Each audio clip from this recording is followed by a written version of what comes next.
할렐루야. 우리 옆분과 인사합시다. 하나님 우리 함께 하십니다. 시작. 하나님 우리 함께 하십니다. 얼굴 보며 인사합시다. 당신의 얼굴을 보니 하나님의 얼굴을 보는 것 같습니다. 시작. 당신의 얼굴을 보니 하나님의 얼굴을 보는 것 같습니다. 반갑습니다. 다저를 주목해 주시기 바랍니다. 범죄 심리학자인 박지선 씨가 모 프로에 나와서 이런 얘기를 하는 것을 들은 적이 있습니다. 소개합니다.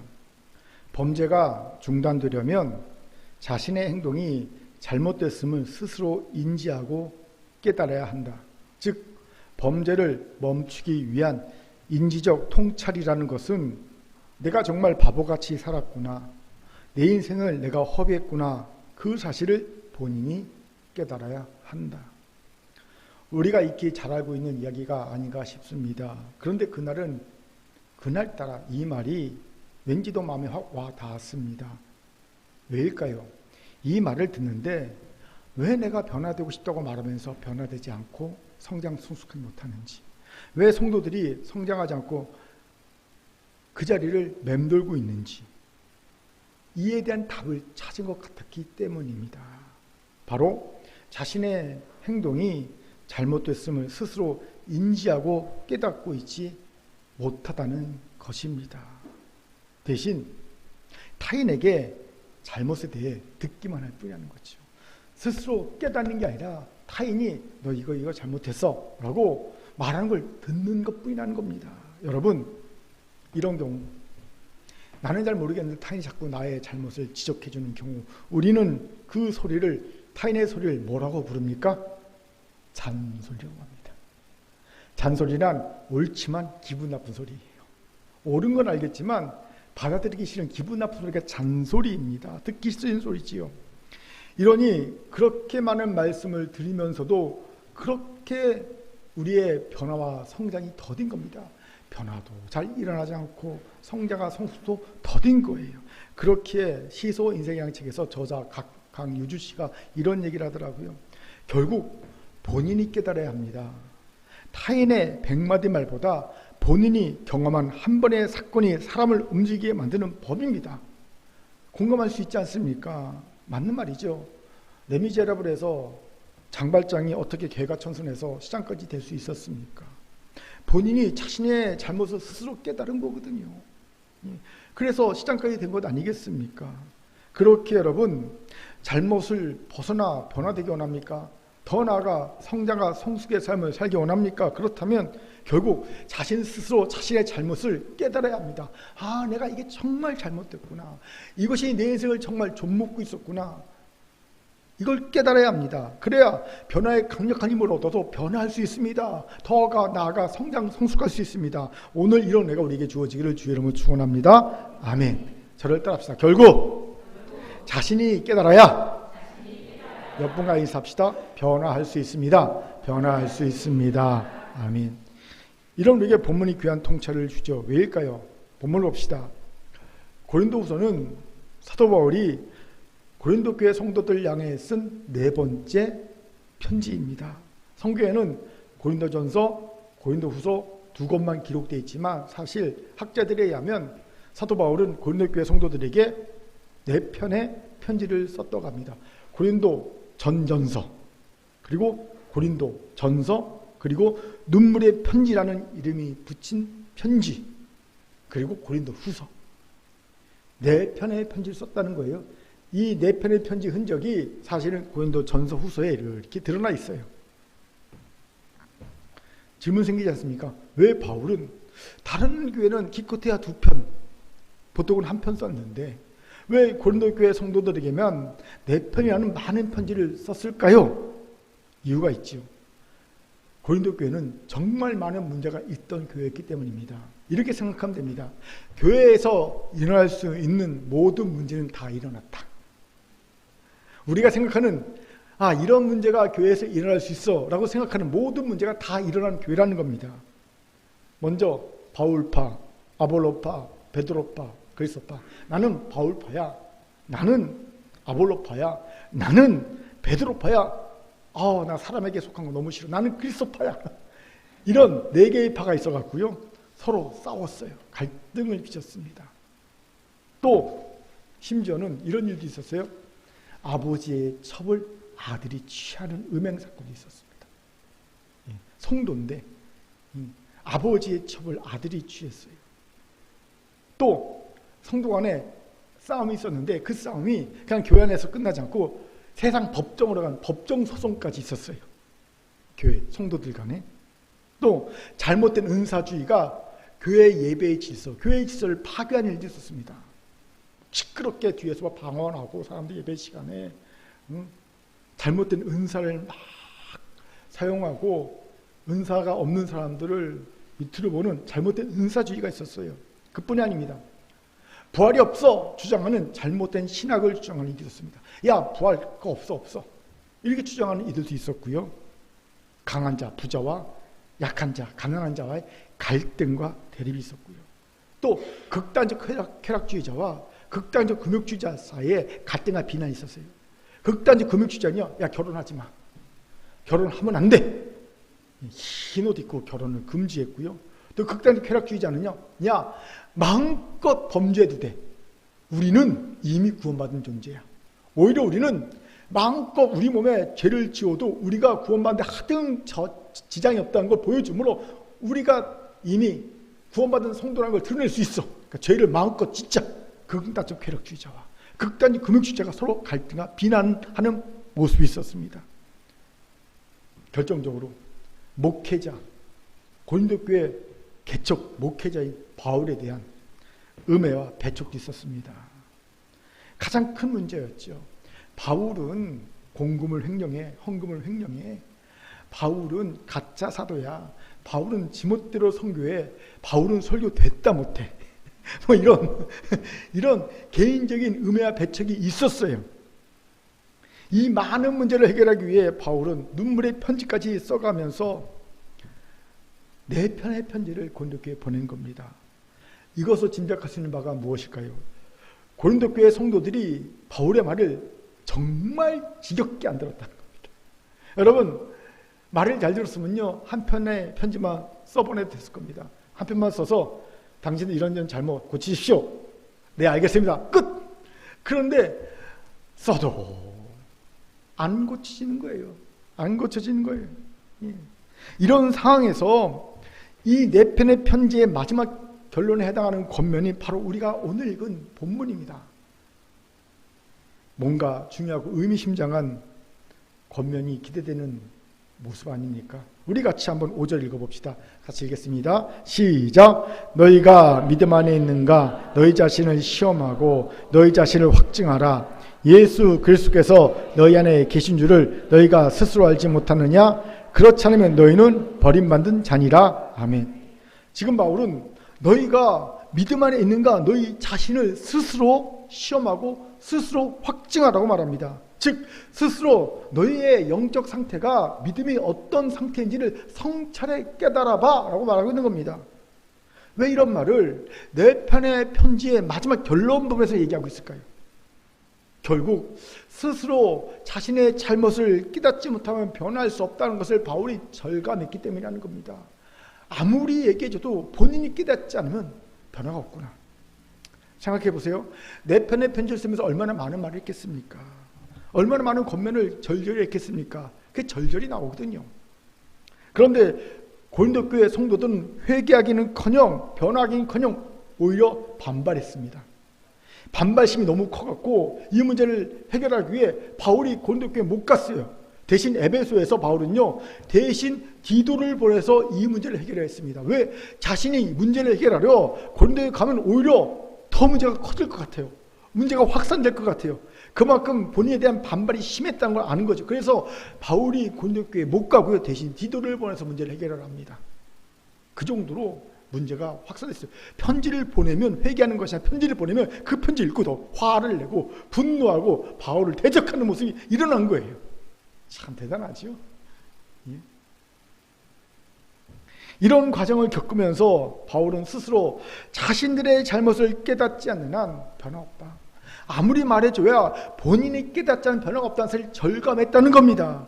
그렇게 바울은 4번째 편지의 마지막 결론에서 너희들 스스로가 깨달아라. 결국 본인이 깨달아 안 돼. 너희들의 지금 영적 상태가, 너희들의 믿음이 어떤 상태인지 본인들이 성체로 깨달아 알아야 한다. 그래야 변화될 수 있다라고 말하고 있는 거예요. 저는 이런 바울의 권면에서 아버지 하나님의 마음을 느끼고 있습니다. 누가복음 15장에 보면 탕자의 아버지가 나오잖아요. 그런데 여러분, 굉장히 무기력하고 소극적으로 보이지 않습니까? 생각해 보세요.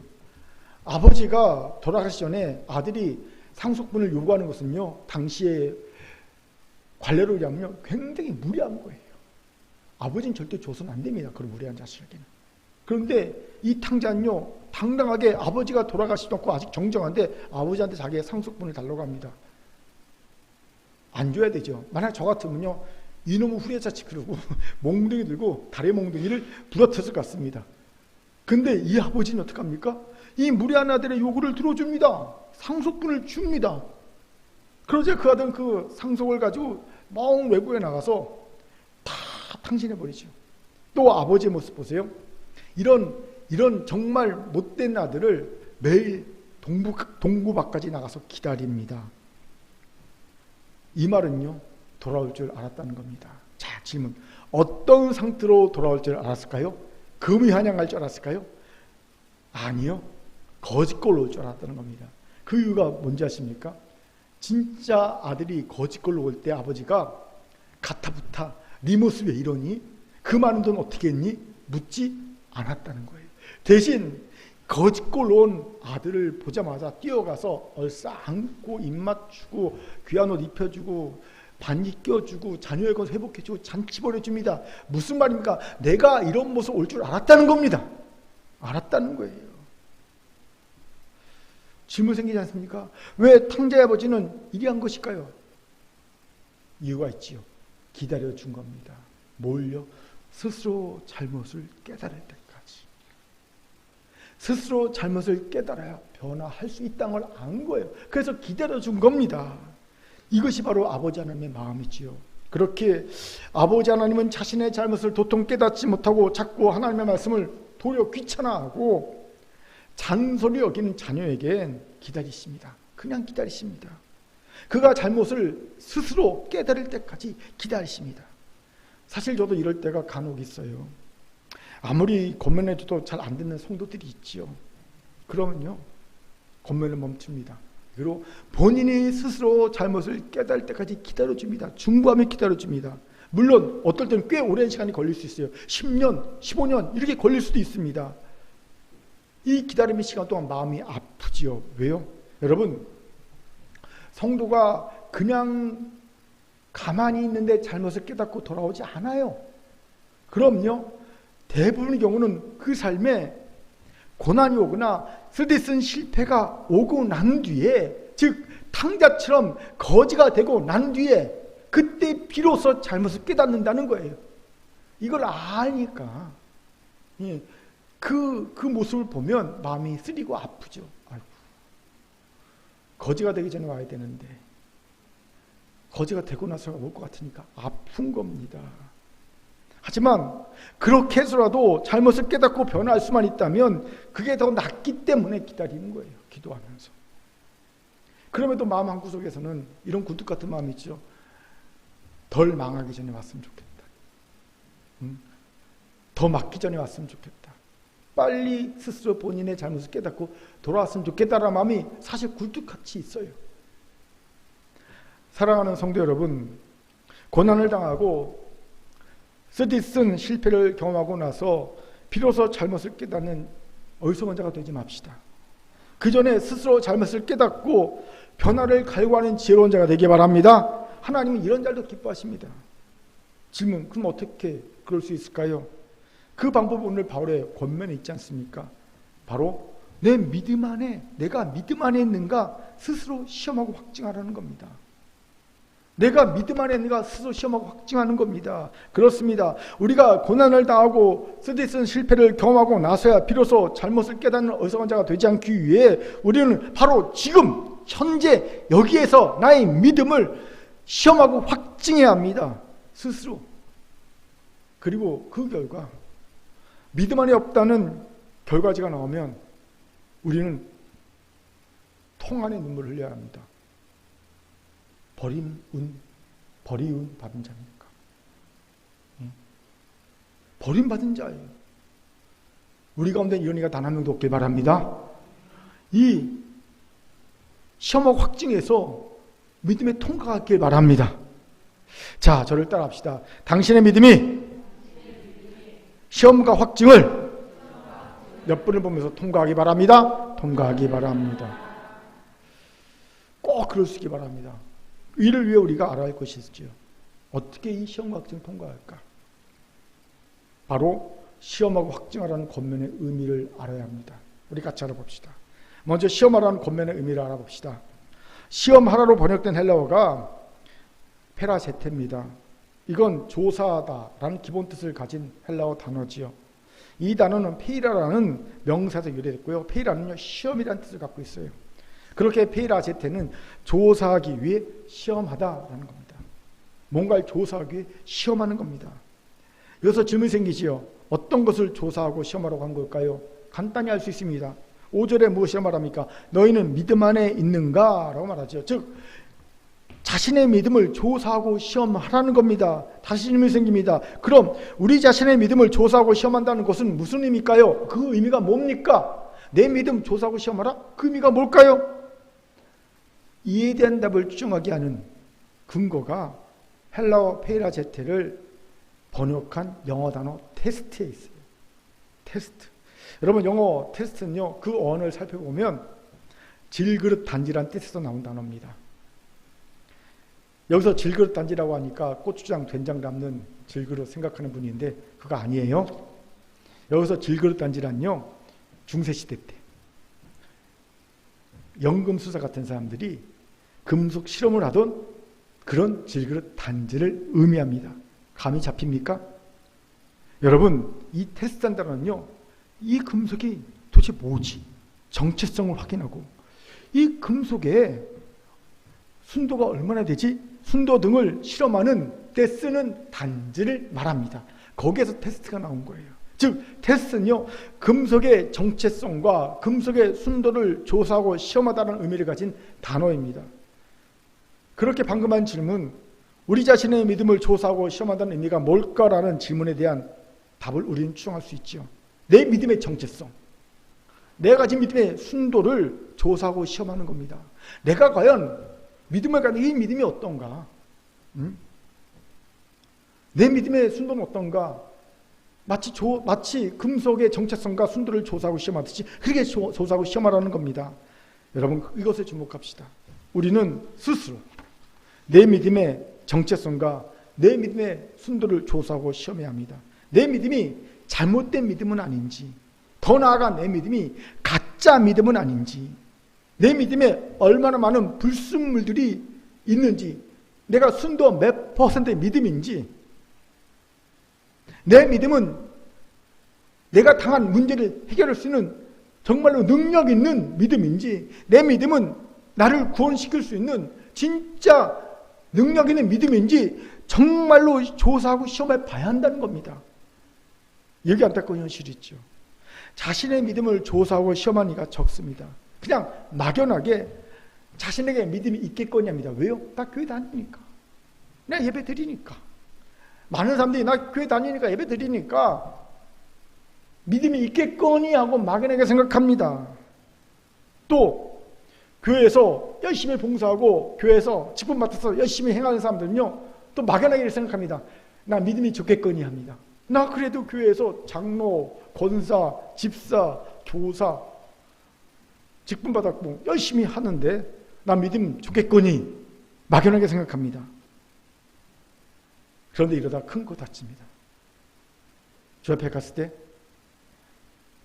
내가 너희를 도무지 알지 못한다. 불법을 행하는 자 내게 떠나가라 라는 말씀을 들을 수 있다는 거예요. 큰 코 다치는 거예요. 그러면 큰일 납니다. 왜 이런 일이 벌어질까요? 이 메타인지의 문제가 있어요. 메타인지라고 들어보셨습니까? 사단적 뜻은요, 뭐냐면요, 자신의 인지 과정에 대하여 한 차원 높은 시각에서 관찰, 발견, 통제하는 정신 자극이라고 설명됩니다. 쉽게 말하면요, 이거의 메타인지는 뭐냐면 내가 아는 것과 모르는 것을 냉정하게 판단할 수 있는 능력, 그리고 이를 채우기 위한 또 다른 구상을 할 수 있는 능력이 메타인지입니다. 메타인지가 높다는 건요, 내가 아는 것과 모르는 걸 정확히 분별하는 거예요. 그리고 내가 이걸 극복하기 위해서 어떻게 하는 것이 좋겠다는 걸 구상하는 능력이 메타인지가 높다는 거예요. 재미있는 실험이 있었어요. 고등학생을 대상으로. 어떤 고등학생이냐면요, 전국에서 전국 순위 700등 안에 드는 고등학생들, 수재죠. 이런 애들은 어떠냐면요, 우리나라에 한 2,000개의 고등학교가 있으니까 적어도 그 주변에 한 2-3개 이상의 학교에서 통틀어서 전교 1등을 한 아이들, 그런 아이들 700명을 대서 조사를 했어요. 실험을 했어요. 어떤 실험했냐면요, 빠른 시간에 잠깐 한 50개의 단어를 딱 보여줍니다. 딱 보여주고 딱 닫아버려요. 그런 다음에 물어봅니다. 자, 몇 개 정도 기억할 수 있어요? 물어보게 합니다. 저 15개요. 20개요. 말할 겁니다. 그러면 한번 써보세요. 진짜 씁니다. 그래도 놀랍게도요, 이 700대 안에 드는 아이들은요, 자기가 몇 개를 기억할 수 있다고 말한 것과 진짜 쓴 것이 정확하게 일치했다는 거예요. 700명 전부 다. 한 명도 틀리지 않고 정확히 일치했다는 겁니다. 반면 일반 학생들, 저와 같은 학생들을 대상으로 조사했어요. 실험했어요. 자, 몇 개 기억할 수, 15개요. 써보세요. 그랬더니 10개밖에 못 써. 몇 개 기억할 수 있어요. 저 10개 기억하는데 써보세요. 그랬더니 15개 써. 무슨 말이냐면 중구난방. 일반 학생들은 자기가 기억할 수 있다고 말한 그 숫자와 직접 자기가 쓰는 것과 차이가 다 났다는 거예요. 왜요? 메타인지가 낮은 거예요. 결국요, 공부를 잘하고 못하고의 차이는 어디에 차이가 나냐면 이 메타인지의 차이 나는데, 메타인지에서 차이 난다는 겁니다. 메타인지가 낮을수록 사람들이 착각합니다. 친하고 익숙하니까, 잘하니까 진짜 내가 아는 줄로, 진짜 내게 그런 능력인 줄 착각한다는 거죠. 남성분도 이런 착각을 많이 하는 게 있어요. 자동차 운전하다 보면 가끔 도로상에서 차가 고장날 때가 있죠. 저도 그런 경험 한 2번 있는데, 그러면 갓길로 차를 딱 대고 난 다음에 남성분들이 차에서 딱 내리죠. 뭘 합니까? 본넷을 딱 엽니다. 차거든요. 그리고 걸어가죠. 그 다음에 엔진룸을 착 가만히 들여다봅니다. 착 엔진룸을 가만히 들여다보죠. 그리고 난 다음에 어떻게 합니까? 트렁크로 갑니다. 트렁크를 탁 엽니다. 그 뭔가를 꺼냅니다. 자, 뭐를 꺼낼까요? 공구를 꺼낼까요? 아니요. 대부분 남자들은요, 헝겊 수건을 꺼냅니다. 그리고 가서 괜히 엔진 덮개를 닦습니다. 엔진 덮개 닦는다는 거예요. 엔진 덮개 닦는다고 고장난 차가 고쳐집니까? 먼지 턴다고? 아니죠. 이게 뭐냐면요, 내가 차를 매일 운전하니까, 차하고 친하니까 내가 마치 차를 고칠 수 있는 것처럼 착각하고 산다는 겁니다. 이게 메타인지가 낮다는 거예요. 차는요, 아무나 고치는 게 아니잖아요. 그런데 심각한 문제가 있어요. 신앙의 메타인지도 낮은 분들이 진짜 많습니다. 신앙생활에 익숙하고 내가 교회 정말 잘 알아. 또 직분이 있어. 그러니까 막연하게 자신의 믿음이 있는 줄, 믿음이 좋은 줄, 믿음으로 어떤 문제를 해결할 수 있는 줄 착각하는 거예요. 그러다 정작 문제가 닥치면 속수무책. 경제적 문제가 닥치고 자녀 문제가 닥치고 건강 문제가 닥치면 속수무책. 그때 비로소야 한탄하는 겁니다. 내 믿음이 없음을. 기껏 엔진 덮개나 닦는 남자들처럼 말이죠. 우리의 현실입니다. 그렇게 자신의 믿음을 조사하고 시험해야 합니다. 신앙의 연수 믿지 말고 나 20년, 30년, 40년 못해내, 나 2대내, 3대내, 4대내, 5대내 그런 거 믿지 말고, 교회 직분, 목사네, 전도사네, 장로네, 권사네, 안수집사네, 교사네 그거 믿지 말고, 내가 열심히 봉사하네, 마네 그거 믿지 말고 자신의 신앙을 정밀하게 조사하고 시험해야 합니다. 여기서 현실적인 질문이 생기죠. 그럼 어떻게 우리의 믿음을 조사하고 시험할 수 있을까요? 시험 보는 것도 일제고사 볼 수도 없고 믿음의 일제고사라고 있는 것도 아니고 어떻게 할까요? 간단합니다. 매일 계속적으로 여러분의 삶에서 말씀대로 순종하는 거예요. 그러면 매일마다 우리의 믿음을 조사하고 시험할 수 있게 됩니다. 왜요? 말씀대로 순종하려면 반드시 심각한 내적 갈등이 생기거든요. 고난과 핍박이 옵니다. 여러분 주의 말씀대로 한번 살아보십시오. 어렵습니다. 갈등 생깁니다. 고난 옵니다. 핍박 옵니다. 힘듭니다. 여러분, 하나님 말씀에 순종하지 않으면요, 놀랍게도 당분간 아무 일도 일어나지 않아요. 말씀대로 순종하지 않고 내 멋대로 살면요, 벼락이 떨어질 줄 아는데 벼락이 안 떨어지고요, 그냥 아무 일도 일어나지 않아요. 왜인지 아세요? 첫째, 대적 사단이 그냥 놔둡니다. 그 사람은 그냥 놔둬도 그대로 살다 죽을 사람이거든. 지옥 떨어져서 떨어질 사람이고, 괜히 왜 건드려서 동친합니까? 건드려서 회개하면 안 되니까. 그렇죠? 괜히 건드려서 회개하면 큰일 나니까 지멋대로 순종하자고 사는 사람은요, 일단 막 잘되게 합니다. 그냥 그대로 살다 죽으라고, 그대로 살다 지옥 가로 그냥 놔두는 거예요. 예. 하나님도요, 탕자가 되어 우리가 스스로 깨닫고 돌아오기를 기다리시면서 일정에 놔두십니다. 우리가 말씀을 순종하지 않는다고 바로 하는 벼락을 딱 때리시는 게 아니라, 네가 깨닫고 돌아야지, 스스로 깨닫고 돌아야지. 그리고 하나님도 기다리시면서 놔두십니다. 놔두십니다. 그래서 당장은 아무 일도 없는 것 같습니다. 하지만 실상은요, 태풍의 눈 안에 있는 거예요. 곧 언젠가는요, 태풍의 눈에서 태풍의 가장자리에 가서 그냥 태풍을 맞는 거예요. 엄청난 태풍 그 사람에 쳐오는 겁니다. 그는 곧 탕자처럼 돼지 위에 살면서 돼지가 먹는 쥐엄나무 열매나 먹는 처지로 전락할 운명에 있는 사람입니다. 여러분, 그 처지에 빠지기 전에 빨리 깨닫고 돌아와야 합니다.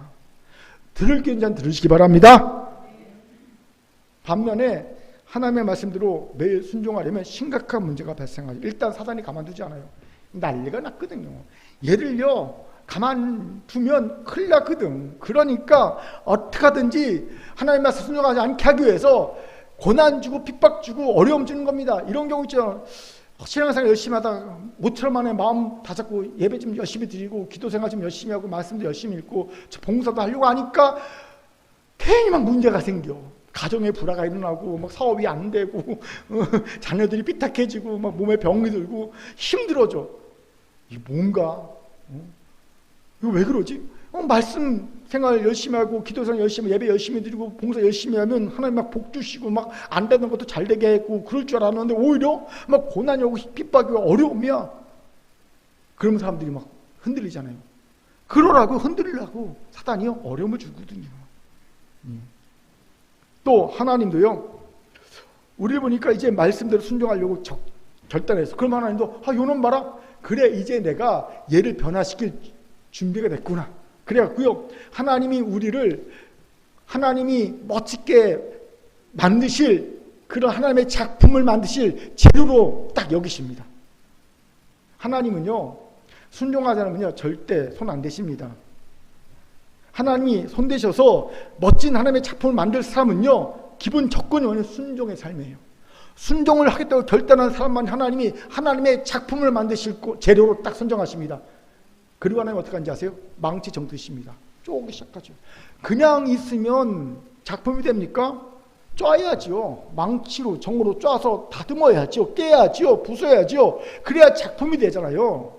멋진 다비드상이 그냥 나온 게 아니잖아요. 쪄서 깨야죠. 그래서 하나님이 우리 삶에 쪼십니다. 망치야 정을 대십니다. 이 우리 입장에서는 아파요. 힘들어요. 고통스럽습니다. 그렇게 매일마다 하나님의 말씀에 우리 자신을 순종하여 내어드리는 것보다 더 자신을 시험할 것이 방법이 없어요. 최고입니다. 내가 믿음에 있는 거 없는가? 내 자신 시험하고 조사하기 원합니까? 그렇다면 매일 말씀 앞에 순종하여 들으세요. 이게 최고로 나를 확실히 알 수 있는 방법입니다. 내 믿음이 아주 적나라하게 드러나는 순간이 매일마다 있어요. 순종하려고 할 때마다 내가 얼마나 믿음이 약한지. 여러분 몰라요. 이거 안 하면 내 믿음이 좋은 줄 알아요. 그런데 순종하려 하면 내 믿음이 얼마나 약한지 알아요. 말씀에 한국에서 순종하려면 해보십시오. 그러면 여러분 주일날 와서 하나님 앞에, 하나님 나 진짜 믿음이 연약한 존재다. 믿음 하나도 없네요. 나를 도와서 이렇게 고백할 수밖에 없어요. 순종 안 하고 사니까 믿음 있는 척하는 거예요. 다들 믿음 좋은 척하는 거예요. 모르는 거예요. 이런 상담을 예전에 받은 적이 있어요. 자신이 계산해 보니까 정직한 12조를 내면 그 12조만큼 생활비가 모자란다는 거예요. 월급장이 월급 뻔하니까 금방 계산이 나오죠. 얼마 받았는데 나갈 돈 얼마, 11조 얼마, 아이고 모자라네. 11조만큼 모자라네. 딱 계산이 나온 겁니다. 그러니까 당분간 11조 못하겠다고 제게 말하는 거예요. 목사님 11조 못하겠어요. 죄송합니다. 이렇게 얘기하더라고요. 정직하게 얘기하더라고요. 세진자가 아니었어요. 중직이었어요. 중직이 얘기하더라고요. 근데 제가 뭐라고 대답했는지 아십니까? 아, 그건 절대로 아닙니다. 이렇게 말을 못하겠더라고요. 왜냐하면 그래봤자 안 들을 게 뻔하니까. 굳이 괜히 안 듣는 사람한테 그러면 안 됩니다. 말할 필요가 없어요. 그렇죠? 오해할 수 있잖아요. 돈 문제니까. 아, 그러세요? 예. 그러면서 마음이 안 좋았어요. 이유는 돈 때문이 절대 아닙니다. 왜냐하면 자신의 믿음을 조사하고 시험할 수 있는 좋은 기회를 놓쳤기 때문입니다. 생각해 보세요. 정직한 11조를 드렸더니 예산만큼 딱 그만큼 모자랄 수 있어요. 아니, 더 모자랄 수 있어요. 그때 우리의 마음에 시험이 듭니까? 그러면 그것이 은혜예요. 무슨 은혜인지 아십니까? 내 믿음을 달아볼 수 있는 은혜입니다. 아, 내가 하나님을 신뢰하면 이것밖에 안 되는구나. 내 믿음이 이 경제적 문제를 해결할 수 있는 능력이 안 되는구나. 이 경제적 부족함을 극복할 수 있는 능력이 내게 없구나. 이 부분에 하나님께 신뢰를 빌 수 있는 믿음이 없구나. 이거를 절절하게 깨달을 수 있는 절호의 은혜의 도구를 그냥 잃어버린 거예요. 그렇기에 신앙의 메타인지가 맞아서 자신의 믿음에 속고 살다가 큰 코 다치고 싶지 않습니까? 그렇다면 매일 말씀에 순종할 삶을 결단하시기 바랍니다. 정확하게 내 믿음이 어느 부분에서 얼마큼 모자란지, 부족한지, 가짜인지, 순도 몇 %인지, 불순물이 어디서 어떻게 껴있는지, 이게 날 구원할 믿음인지, 이 문제를 해결할 믿음인지, 못할 믿음인지, 경제적 문제, 자녀의 문제, 질병 문제 해결할 믿음인지 아닌지 정확히 분별해야 됩니다. 여기에 대적 사탄의 강귀한 방해가 있어요. 대적은 우리의 믿음을 조사하고 시험해야 하는 우리에게 도리어 하나님에 대해 하나님을 시험하고 하나님을 의심하라고 유혹합니다. 의심의 마음을 우리 가운데 심어주는 거예요.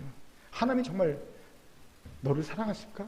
하나님이 정말 말씀에 순종하면 네 길을, 네 삶을 인도해 주실까?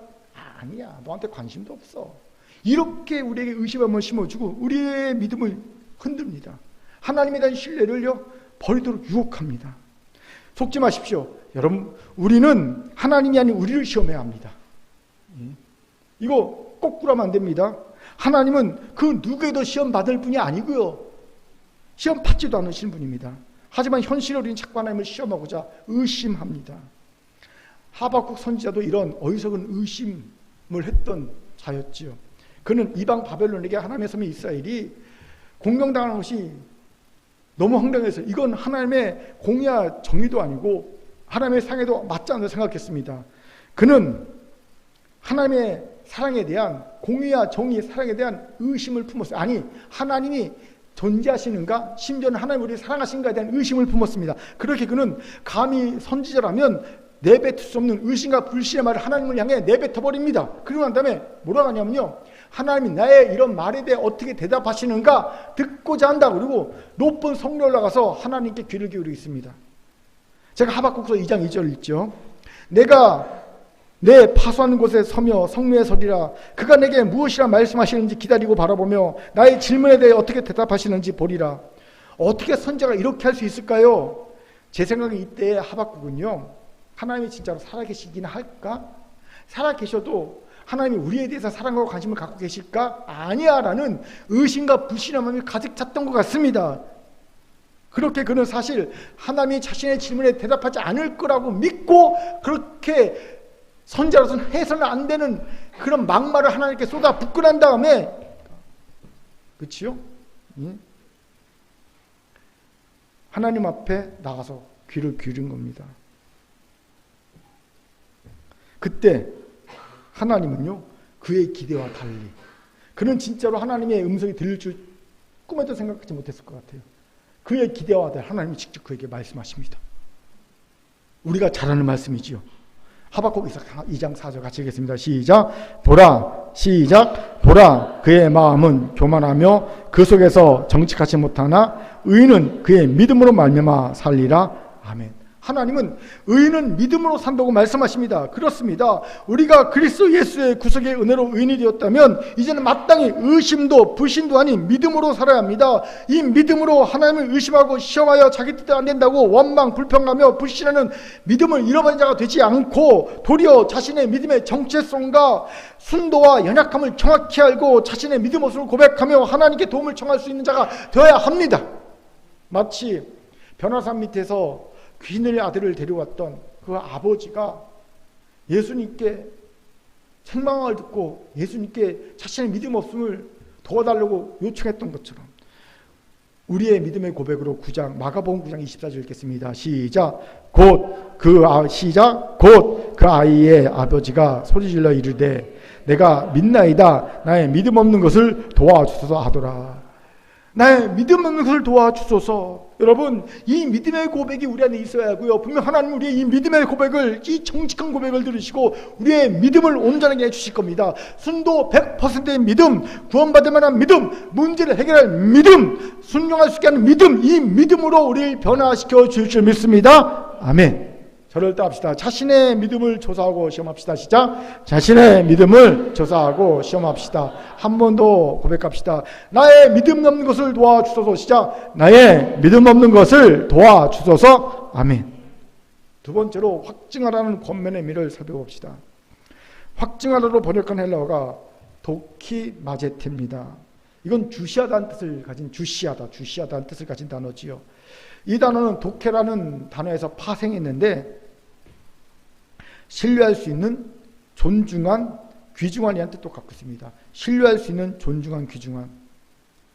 그런데 중요한 것은 이 단어가 마침 고린도 후서에 쓰였다는 거예요. 이게 의미가 있어요. 왜 의미가 있을까요? 고린도 교회 교인들은 사도 바울에게 사도권을 확증해 줄 보이는 어떤 증거를 구했기 때문입니다. 마치 예루살렘에서 건너온 거짓 사도들이 예루살렘의 사도들이 써준 추천서를 갖고 왔듯이, 나 예루살렘의 유명한 사도들이 베드로가 야고보가 써준 추천서 있어, 바울 추천서 있어? 없지. 그러니 바울은 가짜고 난 진짜야. 요즘 말로 하면 바울은 박사학위 없잖아, 난 있어. 난 진짜고 쟨 가짜. 이렇듯이 이 얘기를 들은 고린도교회 성도들이 바울에게 요구했어요. 당신 추천서 있어요? 요구했다는 거죠.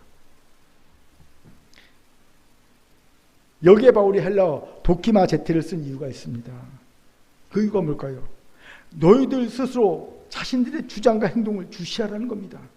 그래서 너희들이 주장하는 바가 과연 신뢰할 수 있는지, 존중받을 만한지 스스로 점검하고 스스로 확증해. 너희들이 지금 나한테 한 그 주장이 신뢰할 만해? 존중할 만해? 그런 주장인지 확증해봐 라고 말하고 있는 겁니다. 그렇습니다. 사도 바울이 보기에 고린도 교회 교인들은 전혀 신뢰할 수 없는, 존중할 수 없는 자기 모순에 빠져 있었습니다. 생각해 보세요. 지금 그들이 누구 때문에 그리스도인이 되었습니까? 사도 바울 때문이잖아요. 사도 바울이 모든 믿는 자에게 믿음으로만 구원을 주신다는 하나님의 복음을 전했기에 그 복음을 듣고 그리스도인 되었습니다. 고린도 교회 개척자는 사도 바울이니까. 그런데 그런 그들이 사도 바울의 사도권을 부정합니다. 그 말은 뭡니까? 자신의 뿌리를 부정하는 거지요. 어불성설입니다. 그들은 사도 바울의 사도권을 부인하는 순간 자신이 그리스도인 되었음도 부인하는 거거든요. 바로 이 점을 날카롭게 사도 바울이 고린도후서 3장 3절에서 지적하고 있는 거예요. 제가 읽겠습니다.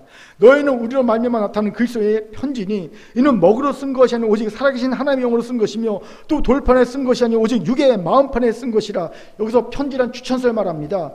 야, 보이는 추천서, 종이 쪽지 추천서 지금 나한테 요구하는 거야? 나한테는 이보다 더 강력한 추천서가 있어. 바로 너희들이야. 그리스도인된 너희들이 내가 진짜 사도라는 추천서의 편지야.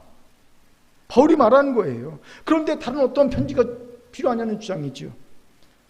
그렇게 바울은 너희 자신의 믿음과 행동을 한 번 잘 주시해보고 그것이 얼마나 어리석고 신뢰할 수 없는 행동인지 스스로 알아, 확증해 라고 말하고 있는 겁니다. 이걸 주목합시다. 우리의 신앙과 행동은 우리에 의해 주의 깊게 관찰되고 난 뒤에 확증돼야 합니다. 내가서 내 신앙의 행동을 확증해야 합니다. 이 확증이 있어야 비로소 스스로 자신의 믿음과 행동에 대한 신뢰, 자기의 신뢰를 갖출 수 있습니다. 여기에 연약함이 있죠. 자신의 신앙과 행동에 대해 이런 확증을 가진 이가 적지요. 그러니 당당할 수 없어요. 확증이 없으니 항상 마음 한쪽이 깨름직합니다. 어떤 뭘 해도 깨름직하고요. 자꾸 확증이 없으니 사람들 눈치를 봅니다. 그리고 사람들이 인정을 받으려 합니다. 확증이 없으니까. 자기를 신뢰할 수 없는 자가 됩니다. 여러분, 자기를 신뢰할 수 없는 자가 정말 인생에서 큰 손해를 받는 자라는 사실을 꼭 기억하시기 바랍니다. 내가 나를 신뢰할 수 없을 때 우리는 인생에 큰 손해를 받습니다. 어떤 손해인지 아십니까? 자기 신뢰가 없는 사람은요, 일단 행복할 수 없어요. 내가 나를 신뢰하지 못하는데 어찌 행복하겠습니까? 누가 나를 신뢰해줘도 그 신뢰가 믿어지잖아요. 누가 나를 사랑해 그래도 넌 참 좋은 사람 같아 해도 안 믿어져요. 왜냐하면 내가 나를 신뢰하지 못하는데, 내 신뢰가 없는데 누가 나를 칭찬하고 인정해준들 그것이 온전히 받아들여지겠냐는 거죠. 행복하지 않습니다. 그리고 자신에게 주어진 것을 만족하고 누릴 수 없어요. 왜? 내가 신뢰가 없어요. 내가 뭘 선택해서 가졌다 쳐도 이게 제대로 된 선택인지 확신이 없는 겁니다. 만족하고 누릴 수 없어요. 자기 신뢰가 없는 사람은요, 교회를 선택해도요, 그 교회에 대해 만족하고 누릴 수 없어요. 나를 신뢰할 수 없으니까. 예. 또 당당함과 자신감은 거리가 먼 삶을 삽니다. 내 신뢰가 없는데 당당할 수 없고요. 항상 자신감과 거리가 멀지요. 그리고 결정적으로 차별화를 이룰 수가 없어요. 예. 반면에 자기 신뢰가 있는 사람은 언제나 당당할 수 있죠. 자신이 선택한 것, 자신에게 주어진 것 마음껏 누릴 수 있죠. 결정적으로 차별화를 이룰 수 있습니다.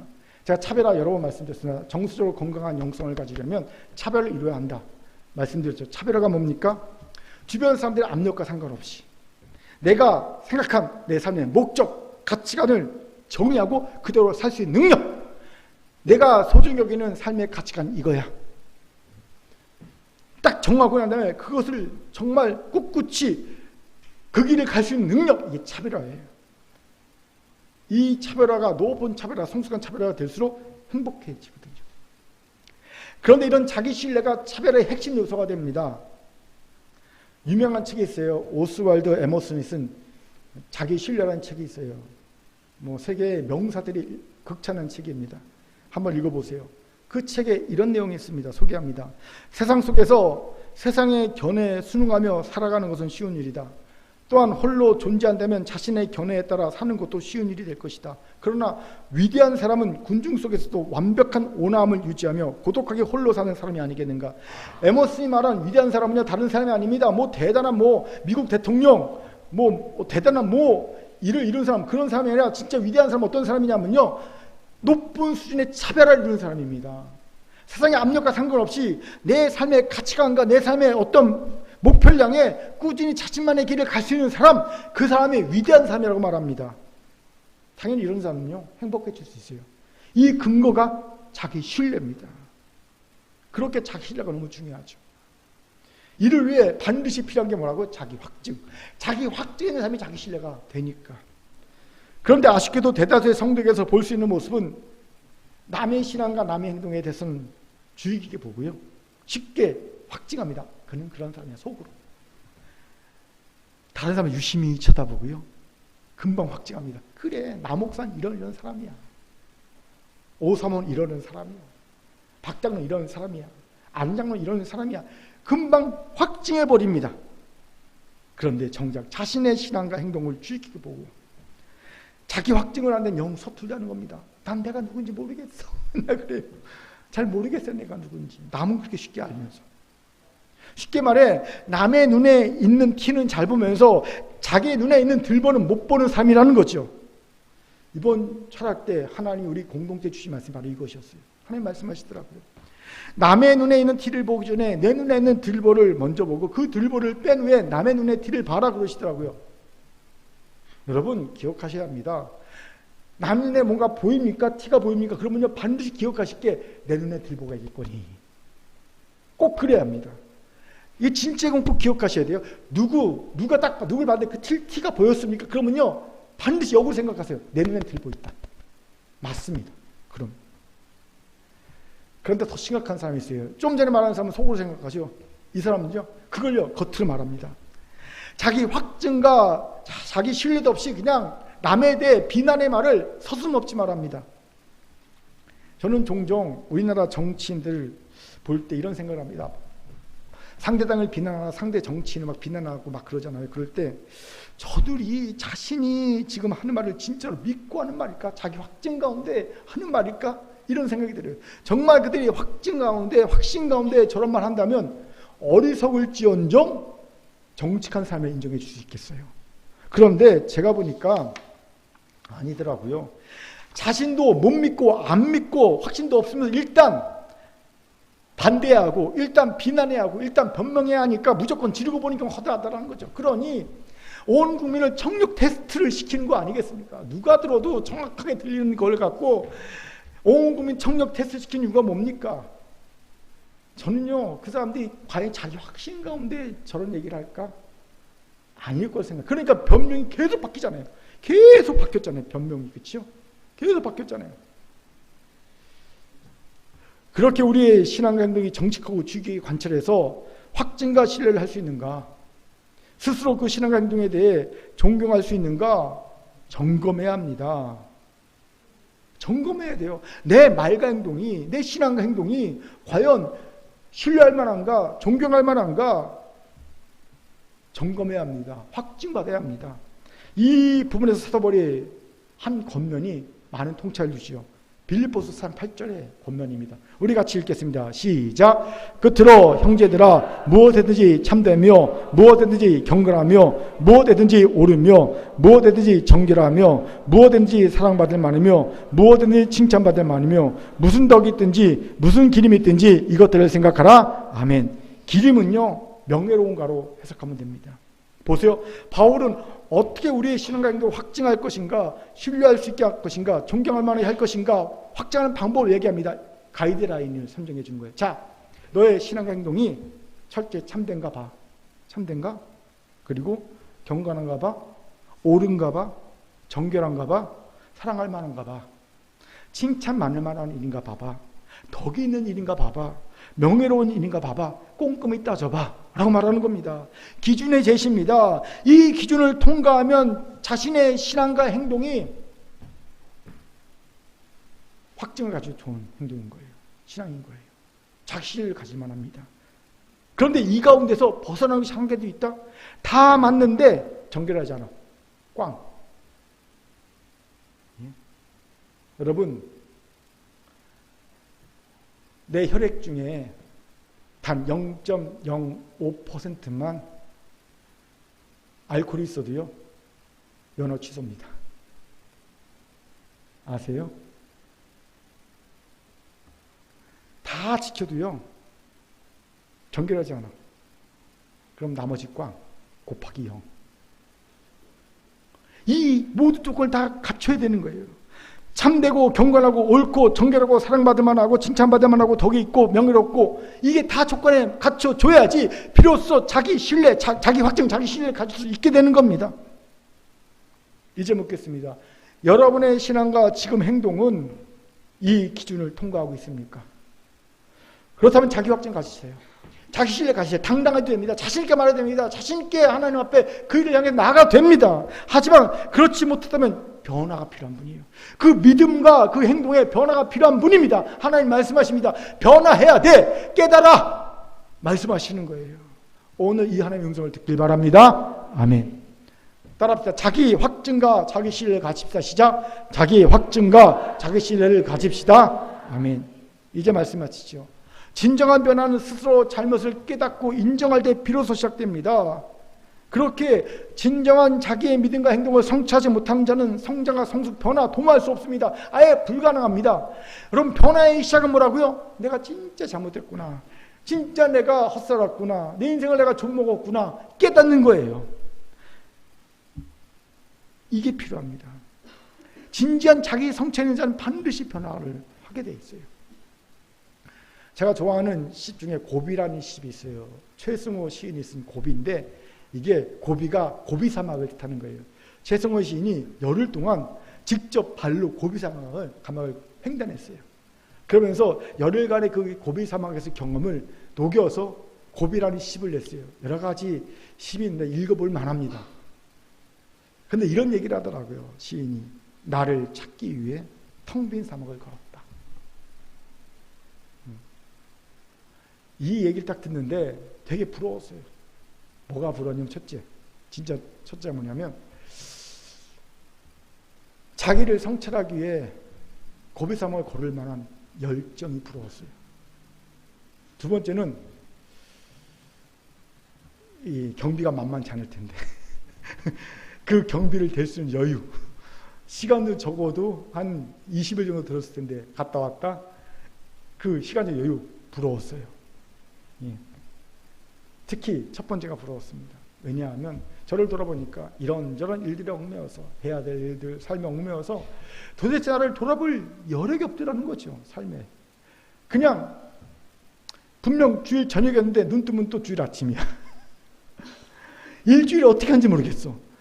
10월 1일이었는데 눈 뜨니까 11월 1일이야. 얼마 전에 작고한 김동일 교수가 그렇게 얘기하죠. 30대까지는 시간이 이렇게 같아요. 31세, 32세, 33세, 34세, 35세 이렇게 같아요. 근데 40대 되니까 41세, 2세, 3세, 4세, 5세 이렇게 가더라죠. 50대니까 51, 2, 3, 4, 5, 6, 7, 8, 90 이렇게 가더라는 거죠. 진짜 한 해도요. 벌써 눈 뜨니까 10월이에요. 11월이 다가오고 있어요. 올해 끝나가고 있어요. 이야. 그러니까 막상 앞에 있는 급한 것 처리하다 보니까 진짜 삶의 중요한 것은 못하는 거예요. 어리석은 자는요. 중요한 것을 못합니다. 급한 것 때문에. 우리가 자기 성찰, 자기의 믿음과 자기의 행동을 시험하고 확증하는 것은 중요한 일입니다. 그런데 이 중요한 것을 급한 거, 먹고 사는 거, 당장 앞에서 처리할 것 때문에 못하고 산다는 거죠. 제 모습이 그랬다는 겁니다. 그냥 부럽죠. 그런데 돌아보니까 저만 그런 게 아니라 우리 성도들이 그렇더라고요. 더 심하더라고요. 진짜 여러분은요. 눈 뜨면 주일 아침이지요. 아 오늘 또 교회 가야 되네. 일주일 어떻게 사는지 모르게 그렇죠. 후다닥 살다 보니까 한 곳도 없어 보이는데 다람이 쳇바퀴 돌지 맨날 똑같은 일 하다 반복하다 그냥 주일 오고 반복하다 주일 오고 내가 이렇게 살다가 인생 끝나는 건가 싶기도 하고. 여러분 그렇게 살다가 인생 끝나요. 진짜로. 성찰가 없으면. 매일 다람이 쳇바퀴를 돌다 아침에 일어나서 일하고 저녁에 자고 아침에 일하고 저녁에 자고 그러다 아무 생각 없이 다 하다가 주일 왔다 예배드리고 또 가서 이렇게 하고 그러다 보면 이제 나이 들어가고 돈 있고 있어도 쓸 수도 없어. 그렇게 된다니까요. 우리 성도의 모습을 봤어요. 좋습니다.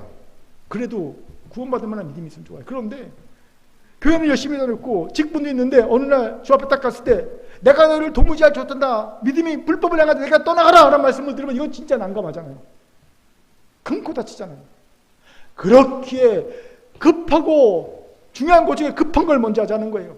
오늘 여러분의 믿음과 행동을 시험하고 확증할 수 있길 바랍니다. 하나님 말씀하시는 거예요. 제가 보니까 분명 잘못된 삶인데 신앙과 삶인데 오랜 시간이 지나도 적어도 제가 우리 교회 성도 중에 18년 이상 본 분들이 있어요. 18년부터 쭉 본 분들이 있는데 그 오랜 시간 봤는데 분명 잘못된 모습인데 신앙의 행동인데 고쳐지지 못한 부분이 그대로 연약함이 그대로 있다는 거지요. 변화되지 않은 거예요. 성장하지 않은 거예요. 심각한 문제지 않습니까? 하나님이 이렇게 우리에게 오늘 말씀하시는 겁니다. 내 믿음과 행동을 스스로 아무리 말도 안 되니까 스스로 시험하고 확증해. 깨달아. 이렇게 살면 안 되겠구나. 잘못됐구나. 내 인생을 좀 먹고 있구나. 큰일 나겠구나. 깨달아는 겁니다. 이 명령에 아멘 응답하여 진정한 변화의 동력을 얻고 변화되고 성자가 성수로 나가는 큰교와 성도가 되기를 주의 이름으로 축원합니다. 아멘. 하나님의 말씀이었습니다. 기도하겠습니다. 사랑과 자비하는 참 감사합니다. 하나님 이제 우리가 변화되기 원합니다. 하나님 스스로 잘못을 깨닫고 변화 성자가 성수로 나가기 원합니다. 이를 위하여 오늘 우리 자신의 믿음 행동을 시험하고 확증하는 지혜가 있게 도와 주옵소서. 감사드리며 예수님 이름으로 기도합니다. 아멘.